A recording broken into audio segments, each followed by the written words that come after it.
Hello, welcome to episode 16 of the Epic Film Challenge 2, 1001 Movies You Must See Before You Die. We're talking about Shanghai Express from 1932, directed by Josef von Sternberg, who was an Austrian-American filmmaker who was kind of prolific in the 20s and 30s as a filmmaker. And he also had a collaboration with the lead actress in this film, Shanghai Express, Marlena Dietrich. She became a big star in 1930, I believe, with the first German talkie film, which was also directed by Sternberg, and that was kind of the start of their collaboration over a number of films, including this one, Shanghai Express. It's set in China, and it is a train movie, and that was what drew me to it. I mean, someone asked me the other day, how do you decide what films to watch? It's from the book, 1001 Movies You Must See Before You Die. There's so many of them. How do you hone in on one and say, I'm going to do that one next? Is there any order to it? I'll just say, actually, Ian asked me this. And he's doing his own epic film challenge now, so go check him out, Ian at Forkable here on YouTube, and I hope that he does well with the challenge too. We'll see where both of us end up with this challenge when it's all said and done, and if either of us will complete it.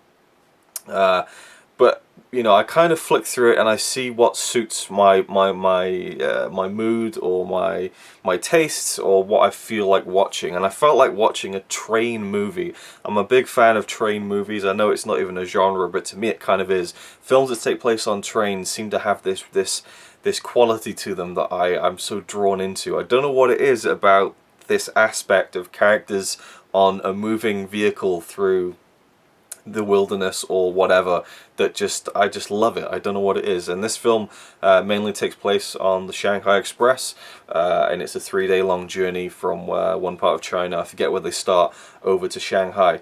And we have a number of characters on the train. There's a lot of Chinese people on the train. We don't really see them. You know, it is an American film, and so, you know, most of the cast are, you know, they're not. I mean, there's all sorts of nationalities. I quite liked the international flavor of the film. We have I don't know about the actors, but certainly there's Cantonese spoken in the film, there's French spoken in the film, there's a German character, American character, English character, and of course Marlena Dietrich herself is German, and you can kind of tell that from her accent. And then there is a Chinese character as well, and the Chinese character is played by Anna Wong, who was the first ever Chinese-American film star.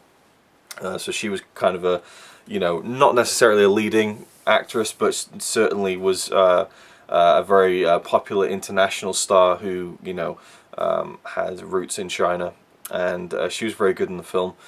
She had an interesting part, a very cold part to play. She's kind of the companion of Marlena Dietrich's character, which I should get to the characters. Marlena Dietrich plays Shanghai Lily, who's kind of this infamous figure in China, who's this woman who goes around China kind of seducing men and using their money and all that kind of stuff. So she has that kind of reputation, and some of the people who are on the train, like, did you hear that Shanghai Lily's on the train, the Shanghai Express? We'll introduce some of the characters. It's basically I can almost see it playing out like a play in a way, because you have a core group of about, I think, 7 to 8 characters, maybe 9. And we see them in the train and what they do and what they get up to and their personalities. And there's a guy who likes putting bets on everything. There is a guy who is very British and stuffy and gets annoyed by everyone, and he's very confrontational and stuff, and he wants to be left alone, and he's outraged that he's put in a car with the Chinese woman. You know, so you have all these different personalities and how they rub against each other and how they interact with each other. But the main kind of hook of the film is that, besides the fact that there is a Chinese revolution going on, there's some kind of civil war, and so there may or may not be some kind of spy on the train, and that kind of plays into whenever they stop, will they get taken off the train, and will other things happen, and that progresses throughout the film, and that's kind of part of it. But at its core, this film is a love story between Shanghai Lily and also this British officer played by Clive Brook. who was another actor who had a very prolific career around this time and made the successful transition from the silent era, where he made many films, over to the sound era with the talkies. Again, this is 1932. Sound films had only been around for a few years. Which I always find interesting, seeing films from this era where you kind of see the bleed over from the style of films in the silent era. Now, I'll say this, I didn't really see, well, maybe a little bit of kind of bleed over from the silent era, but this film felt a little bit like it was ahead of its time, and you can say that about so many films. I mean, this isn't a groundbreaking film by any means, but I certainly felt like the cinematography in this film, and again, that this film's the silent era with fantastic cinematography, but this one, the way that lighting is used, extreme light, shadows, was phenomenal. It really, really was. There's some fantastic moments of lighting in this film. In fact, it won the Oscar in 1932 for Best Cinematography. I got confused then, because this is around the era again where the Academy Awards was still in its infancy, and so instead of having the award ceremony the year after, it took place at the end of 32, I think in November. So I was going to say the 1933 Academy Awards, but it was in 1932, the same year the film was released. Pointless trivia, I know, I like to read up on these things. So it was nominated for Best Film, I think, and Best Director, and lost out. Best Film went to Grand Hotel, Best Director went to Frank Borzage for a film that he directed, but Best Cinematography was won. And apparently Marlena Dietrich said that she believed that most of the lighting was actually done by Sternberg, and perhaps maybe he was more of a worthy recipient of the Best Cinematography Award, but that's neither here nor there. The cinematography was great. I loved the way this film looked, the darkness, the shadows. It's a very moody film at times, and it has this feel of kind of classy Hollywood, you know. And I don't really know where that started, and I got the same feeling from Casablanca when I first saw it. And this predates Casablanca by quite a few years. It had that feel to it, that kind of not epic love, but kind of like this sweeping love story that is, you know, these two people who, and again, Clive Brook plays this British officer who he knew Shanghai Lily years before, and this is the first time he's seen her in quite a long time.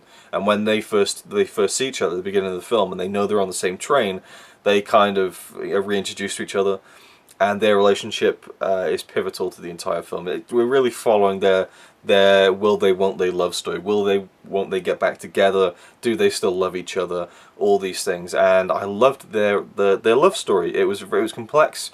It was about pride in a way. I felt it was about trust issues, faith issues, and it wasn't a cut and dry love story. And it was kind of frustrating to watch at times, because you just want them to just hash it out and just tell each other they love each other and just get on with it. But it's not that simple, and it's not in their character to kind of just come out and lay it all out on the table. So it was kind of frustrating, but it was an enjoyable frustration to see that love story progress throughout the film.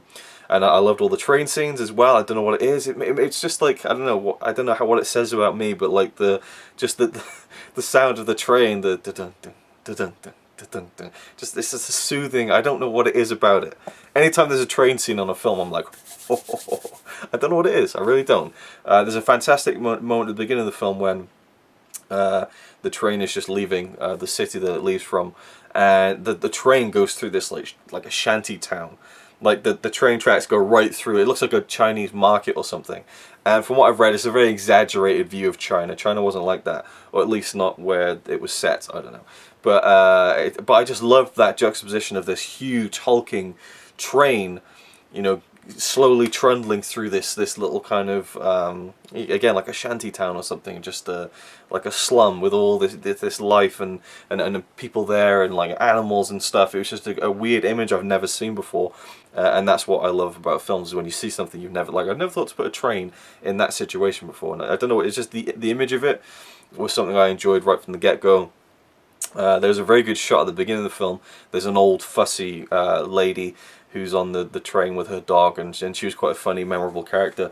When she books her ticket at the ticket office, we see her book it.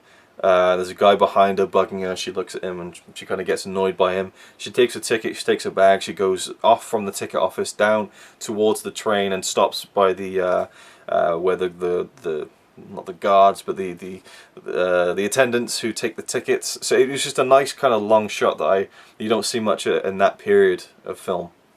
And it wasn't like a huge one-take shot. It was maybe like a 45 seconds to a minute. But in a film this old, it felt ahead of its time again, I suppose. Now, I'm not saying this is the most amazingly directed film ever. I'm not saying that it'll blow you away, but I really, really loved the way it looked. I loved the story, where it went. It's a short film, like an hour and 18 minutes, something like that, and it packed a punch, where I was satisfied by the end with how it concluded. And I loved the characters, and I loved the setting, and the cinematography. It was a winner for me. I'd give it a good 9 out of 10. It didn't hit that higher upper echelon, but it's certainly a great film. There's probably the best part of the film is when Lady Shanghai and I forget the guy's name now, the captain or the doctor, sorry, played by Clive Brook. The two people who may or may not be in love with each other. They go through a contentious moment, and they both, well, she goes to her cabin, he's in his cabin on the train, and she leans her head against the back of the door. And there's just one light above her as she's smoking this cigarette, and it keeps cutting between her face and his face, and it's a great moment that tells you something without really saying anything, which again, that's where probably you get that bleed over from the silent era, where the directors and the actors were used to telling a story without saying anything. But it was a great little moment, and the lighting really just made that moment even more alluring to see, and it's one of the famous images from the film is her kind of there, and I think they took a publicity photo of it. If I can find it, I'll put it up on screen. That really just is that's emblematic of the film. I think it has a very moody feel to it, while at the same time there's a lot of fun to be had. And there's a couple of kind of serious moments in it, like whoa, that's a bit dark, which again felt maybe a little bit ahead of its time for a Hollywood film. And I like the Chinese character played by Anime Wong, because she didn't say much, but she kind of, you could kind of tell what kind of person she was just from her demeanor, which I think she conveyed very well, and her character ends up being pretty pivotal to the whole story by the end, and I liked how that played into it too. And that is all I got to say about that. 9 out of 10. And I watched it on a bad copy, unfortunately. I can only find it to download from like I don't know where the source was, a DVD probably, but if this comes out on Blu-ray, it currently doesn't have a release. I could see myself upping the score to this to maybe a 9.5, even a 10, once I can see all the details, which sounds strange because, back in the day you'd have VHS and DVD, and it would be like, you just kind of, you get what you're given and you enjoy it for that. But now I'm kind of spoilt with the era of Blu-ray, where to not see all those details is kind of frustrating. I was like, oh, I wish I could see this in 1080p in high definition and see all the nuances of the lighting and stuff. There's a lot of crossfades in the film, slow crossfades, and I feel like I'd be able to get more out of that from watching it on a better copy. So fingers crossed it gets picked up for a Blu-ray at some point soon, maybe by the Massive Cinema, Criterion, someone like that. It definitely deserves that kind of treatment. And yeah, finally we get to what we always get to. Is this a film you must see before you die? I would say absolutely yes. It's not one of the best films I've ever seen, but it's certainly a great one, and it's one that I think can be accessible to anyone, because it's a very simple story. It's told simply. I mean, there are moments where the characters are speaking a language you don't understand. I don't know whether subtitles would make that more of a rounder experience. I don't know if that was the intention for you to understand the Cantonese and the French and so on. But again, that remains to be seen. If I get it on DVD or Blu-ray at some point, it might have the subtitles to fill in those gaps. I didn't feel like I missed anything though, and I kind of like it when a film has a foreign language and it doesn't spell it out to you, and you can just kind of make do with it and kind of put yourself in the situation of the main characters perhaps, even though Shanghai Lily can speak French in the film, and she does in a couple of scenes. But yeah, I definitely think it's a film you must see before you die, because it's to me it's emblematic of this kind of classy Hollywood kind of film with the dramatic lighting, the moody lighting, and kind of this love story that's, I don't know, there's just something about the love story that's really enjoyable to watch. I can't put it into words how I feel about it. I'm not saying it's amazing, like I can't put into words how amazing it was, but there's just something about it that was very well done. And I just can't think of the term of it right now. It's not quite as grand and epic as, say, Gone with the Wind in terms of that love story. but it's not just a simple boy meets girl, they fall in love kind of story. It's somewhere in the middle between that. It has some complex layers to it that I enjoyed. In terms of Shanghai Lily's, at least her kind of side of it, where she was very reluctant to say how she felt and had been boxed into that situation by her past. And there's just a lot you can read into it, and I feel like with the repeat viewings I'll enjoy it even more. So it's absolutely a yes for me. It's a film you must see before you die.